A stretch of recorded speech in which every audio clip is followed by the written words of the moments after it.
In this video, I'll show you how to install the GTA 4 DKT roads mod to improve road textures and make the street look more realistic in 2026.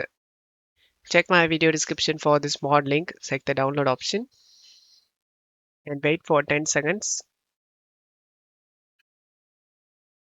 Select the download now option.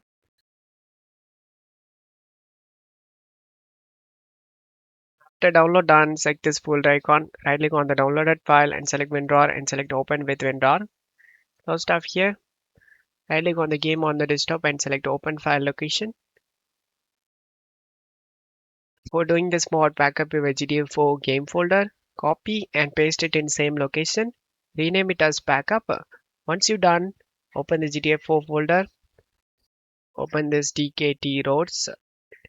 In our game folder, you need to go PC, data, CD images, drag and drop this gtxd.img,